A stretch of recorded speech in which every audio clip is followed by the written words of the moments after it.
Shalom, selamat datang di channel Ibrani bersama saya Mas Dwi. Kali ini saya akan membahas pengertian Torah. Nah, Torah ini dari bahasa Ibrani ya. Ini terdiri dari huruf Tau itu T, kemudian Holemwow atau vokal O, kemudian ini Res itu R, kemudian ini yang kecil ini adalah vokal A ya, Kametz. Lalu yang terakhir itu He. Jadi ini T-O-R-A-H, Torah. Bacanya Torah ya, T-O-R-A-H, Torah. Nah, Torah ini berasal dari kata kerja Yarah, Y-A-R-A-H ya. Yod ini vokal A, Res ini vokal A, kemudian ini He ya, Yarah. Yarah itu artinya adalah menunjukkan. Jadi Torah itu bisa berarti petunjuk atau juga bisa diartikan pengajaran. Nah, Torah atau Torat, nah dalam Wikipedia ini memberi arti instruksi. Jadi bisa petunjuk, bisa pengajaran, bisa instruksi. Ini dalam bahasa Arabnya ya, Al-Taurah. Nah, Torah ini kadang diterjemahkan hukum.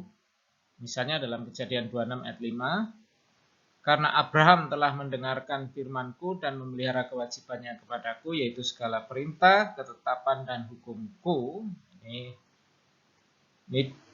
dari kata Torah ya, Toratai, hukumku ya. Syama, mendengar, Abraham mendengar ini ya, firmanku, bekoli atau suaraku ya. Wa yismor, dan memelihara, mismarti, kewajibannya kepadaku, mitzvotai, perintah, hukotai, ketetapan, wetoratai, dan toratku. Jadi ini Torat di sini diterjemahkan dengan hukum. Lalu dalam bahasa Yunani, Torah itu diterjemahkan menjadi nomos. Nomos itu artinya hukum atau law ya. Bahasa Inggrisnya ini hukum. Nah, Torah juga punya arti yang lebih khusus ya. Secara umum artinya itu tadi ya, petunjuk, pengajaran, instruksi. Tapi secara khusus bisa diartikan sebagai kelima kitab Musa. Ya. Nah, apa itu? Kejadian, Keluaran, Imamat, Bilangan, Ulangan. Nah, dalam bahasa Ibraninya, Kejadian itu Bereshit, pada mulanya, Keluaran itu Shemot, nama-nama, Imamat itu Wayikra, dan dia memanggil, Bilangan, Bemidbar di padang gurun, dan Ulangan Devarim, perkataan-perkataan. Nah, kenapa bisa demikian ya? Namanya jauh sekali ya. Nah, untuk Kejadian, itu dalam bahasa Ibrani Bereshit itu ternyata artinya pada mulanya ternyata diambil dari kata pertama Kejadian 1 ayat 1. Nah ini Bereshit bara Elohim et hasyamayim wa et haaret. Jadi kata pertama dalam pasal 1 ayat 1 kitab Kejadian ini yang menjadi judul kitab ya. Makanya dalam bahasa Ibrani judulnya Bereshit.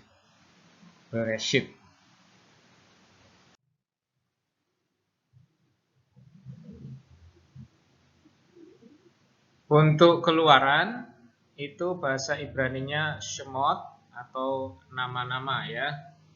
Ini juga diambil dari pasal 1 ayat 1, tapi dari kitab Keluaran ya. Inilah nama para anak-anak Israel yang datang ke Mesir bersama-sama dengan Yakub. Mereka datang dengan keluarganya masing-masing. Eleh semot bene Yisrael ha baim Mitzrayimah et Yaakov is u beto ba'u. Jadi semot itu dari Keluaran pasal 1 ayat 1, ini kata yang kedua ya. Kemudian yang ketiga itu imamat. Imamat itu dalam bahasa Ibraninya wayikra, dan dia memanggil. Nah, dari mana ini? Dari imamat pasal 1 ayat 1. Tuhan memanggil Musa dan berfirman kepadanya dari kemah pertemuan. Wayikra el Mose wayedaber adone elau me ochel moed lemor. Wayikra, dia memanggil, dan dia memanggil. Nah, ini menjadi judul dari kitab Imamat. Bilangan, judul dalam bahasa Ibraninya Bemidbar, di padang gurun. Nah, kenapa? Ini diambil juga dari Bilangan pasal 1 ayat 1. Tuhan berfirman kepada Musa di padang gurun Sinai dalam kemah pertemuan pada tanggal 1 bulan yang kedua dalam tahun yang kedua sesudah mereka keluar dari tanah Mesir. Waye daber adune el Moseh bemidbar Sinai ya. Tuhan berfirman kepada Musa di padang gurun Sinai. Ya. Jadi diambil dari Bilangan pasal 1 ayat 1. Kata yang keempat 1 2 3 4. Yang kelima ulangan. Ulangan itu dalam bahasa Ibraninya devarim. Devarim itu literalnya perkataan-perkataan ya. Nah, ini juga diambil dari kitab Ulangan pasal pertama ayat pertama. Inilah perkataan-perkataan yang diucapkan Musa kepada seluruh orang Israel di seberang sungai Yordan, di padang gurun, di Araba Yordan, di tentangan Suf, antara Paran dengan Tofel, Laban, Hazerot, dan di Zahab. Nah, Eleh hadevarim aser diber Mose elkol Yisrael be ever hayarden bamidbar ba'arrafah mol suf. Nah, dan seterusnya. Jadi eleh hadevarim. Jadi kitab Ulangan itu dalam bahasa Ibraninya devarim diambil dari Ulangan pertama pasal pertama ya, ayat pertama kata yang kedua. Nah, itu judul-judul kitab Torah dalam bahasa Ibrani ya. Nah, kenapa kok dalam bahasa Indonesia itu Kejadian, Keluaran, Imamat itu lebih kepada isinya ya. Ini ada pengaruh dari Septuaginta. Baik, terima kasih sudah menonton. Jangan lupa like and subscribe. God bless you.